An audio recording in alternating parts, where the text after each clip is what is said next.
YS Jaganmohan రెడ్డికి ఇంకో వ్యూహకర్త అవసరమా? ఈ రోజున మనకి అవాంఛిత లీవ్ దొరికిందనమాట. నాకు వద్దురా బాబు ఇలాంటి లీవ్లు అనుకుంటా ఉంటా, అనారోగ్యం దెబ్బతీసినప్పుడు ఇలా లీవ్ తీసుకోవాల్సి వస్తుంది. ఓకే, ఈ వీడియో దేని గురించి అంటే, కపిల్ సాహు అనే ఒక పొలిటికల్ కన్సల్టెంట్ జగన్మోహన్ రెడ్డి గారికి పనిచేయబోతున్నాడు.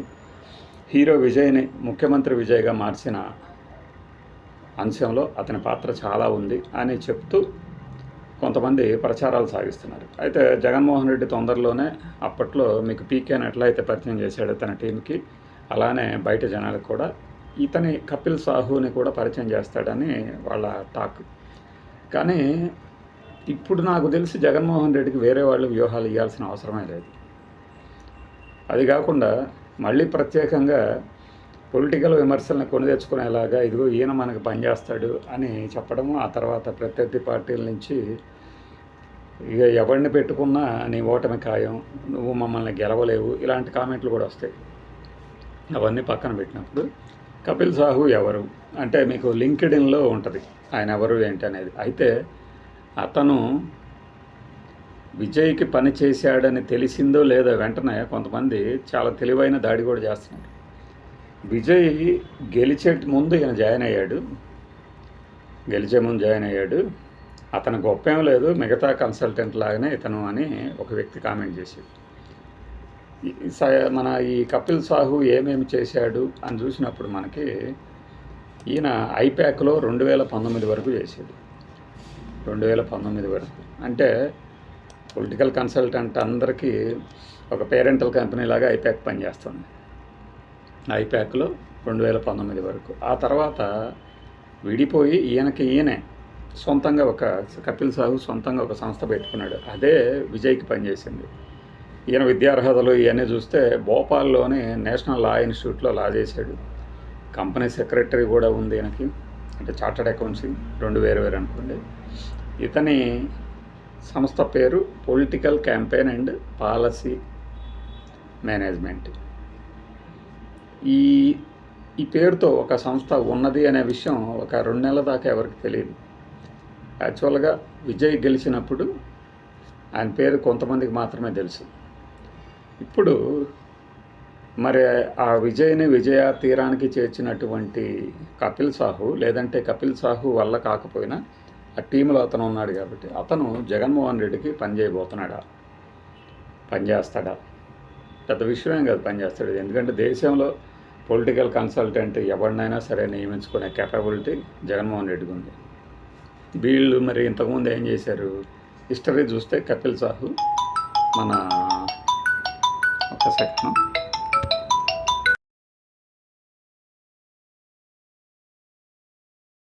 2019లో అతను ఐప్యాక్ నుంచి బయటకు వచ్చిన తర్వాత అక్కడ పనిచేసినటువంటి అనుభవం, నెరేటివ్ బిల్డింగు, వ్యూహాత్మకంగా కన్సల్టెన్సీ సలహాలు ఎట్లా వేయాలి, ఇవన్నీ దృష్టిలో పెట్టుకొని ఆయన ఒక 12 మంది కొలీగుల్ని సేమ్ ఐప్యాక్ నుంచి తీసుకొచ్చి తన ఇండిపెండెంట్ కన్సల్టెన్సీ స్టార్ట్ చేసాడు. అయితే మరి ట్రాక్ రికార్డ్ ఏంటి? ఆమ్ ఆద్మీ పార్టీకి పనిచేసాడు, సిక్కిం డెమోక్రటిక్ ఫ్రంట్ సిక్కింలో దానికి పనిచేసాడు. అయితే ఇప్పుడు హీరో విజయ్కి ముఖ్యమంత్రి విజయ్గా మార్చడానికి ఎవరు సాయపడ్డారు అంటే వీళ్ళ వ్యూహాలన్నీ వాళ్ళు అమలు చేశారు కాబట్టి ఆ సక్సెస్ని వీళ్ళకి అట్రిబ్యూట్ చేయొచ్చు, ఆపాదించవచ్చు. మరి జగన్మోహన్ రెడ్డికి ఇప్పుడు చేయబోతున్నాడా? జగన్మోహన్ రెడ్డి గారికి విజయ్కి మధ్యలో కొంతమంది ఉన్నారు. వాళ్ళకు ఒక కీలకమైనటువంటి శాఖలు కూడా అప్పచెప్పారు జగన్మోహన్ రెడ్డికి సంబంధించిన రిలేటివ్స్ కొంతమందికి విజయ్ ప్రభుత్వంలో తమిళనాడులో. సో వీళ్ళే ఇప్పుడు జగన్మోహన్ రెడ్డికి కూడా మీరు పనిచేయండి అని ఆఫర్ ఇచ్చినట్టు చెప్తున్నారు.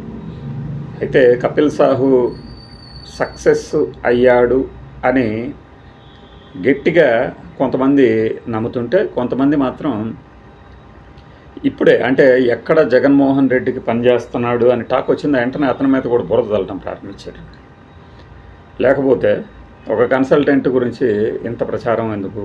అలానే జగన్మోహన్ రెడ్డికి ఆయన పని చేస్తున్నాడు అనే విషయాన్ని నాకు తెలిసి జగన్మోహన్ రెడ్డి ఏమీ బయట పెట్టాడు అనుకుంటున్నాను నేను. ఎందుకంటే మీ సామర్థ్యం మీద మీకు నమ్మకం లేదు కాబట్టి కన్సల్టెంట్ని, స్ట్రాటజిస్ట్ని తీసుకొస్తున్నారు అని ఒక కామెంట్ వస్తుంది. ఈ కోణంలో ఆయన బయట పెట్టకపోవచ్చు. మొన్నటిదాకా అసలు 2024 దాకా కూడా ఐప్యాకే పనిచేసింది అంటారు. ఐప్యాక్ పనిచేయాలి. ఐప్యాక్లోంచి కొంతమంది వచ్చిన వాళ్ళు పొలిటికల్ షో టైం వాళ్ళు చేశారు. ఇప్పుడు వీళ్ళు సరే, ఎవరు చేసినా ఏం చేసినా ప్రభుత్వానికి వ్యతిరేకంగా బాగా జనంలో ఒక అసంతృప్తి ఉన్నప్పుడు దాన్ని గ్లోరిఫై చేయడానికి స్ట్రాటజిస్టులు పనికొస్తారు. At the same time Jaganmohan రెడ్డికి సంబంధించినటువంటి ఎలివేషన్ కార్యక్రమాలు ఇవన్నీ జనరల్గా ఎవరైనా చేస్తుంది. బట్ ఈ రోజున కపిల్ సాహు 24లో తమిళనాడుకి సంబంధించి జాయిన్ అయ్యి ఆయన టీములో ఇప్పుడు 26కి వచ్చేసరికి ఒక విజేతగా నిలబెట్టాడు అనే ఒక టాక్ అయితే బాగా నడుస్తుంది. ఆయన గెలిచినప్పుడే నడిచింది. ఆయన 108 సీట్లు సాధించినప్పుడే టీవీకే వెంటనే ఎవరు who is the master behind the TVK's miraculous debut అంటే కపిల్ సాహు పేరు చెప్తారు. మరి ప్రశాంత్ కిషోర్ పనిచేసాడు కదా ఆ రోజున. నేను చెన్నైకి ధోని ఎలానో టీవీకేకి నేను ఎలా అవుతాను అని కూడా అన్నాడు కదా. అక్కడ ఆయన చేశాడా, ఆయన తరపున వీళ్ళని దింపారా అనేది పక్కన పెడితే ప్రస్తుతానికి కపిల్ సాహు ఇంకొక ఎండార్స్మెంట్ చేసుకుంటే, ఇప్పుడు జగన్మోహన్ రెడ్డినే కనుక చేసుకుంటే అది ఒక అతనికి అచీవ్మెంట్గా ఉంటుంది. ఇక విజయ్కి ఈ పరిణామం ముఖ్యంగా ఎలా చూడాలంటే తమిళనాడుకు సంబంధించి టీవీకే ప్రభుత్వం అలానే వైఎస్ జగన్మోహన్ రెడ్డి పార్టీకి వైఎస్ఆర్సీపీకి ఒక పాజిటివ్ రిలేషన్ ఉంది అనేది ఇది చెప్తుంది. ఆయనకు సంబంధించిన బంధువులు, జగన్మోహన్ రెడ్డి బంధువులు కీలక పాత్రలో ఉండటం టీవీకేలో, ప్రభుత్వంలో, అలానే ఒక ఫ్రెండ్లీ రిలేషన్. మీరు అప్పుడు చూసుంటారు కదా ఫిబ్రవరిలో ఆ నిశ్చితార్థాలు, రిసెప్షన్లు, ఆ పెళ్ళిళ్ళు, జగన్మోహన్ రెడ్డి విజయ్ కలిసి ఉన్న ఫ్రేములు.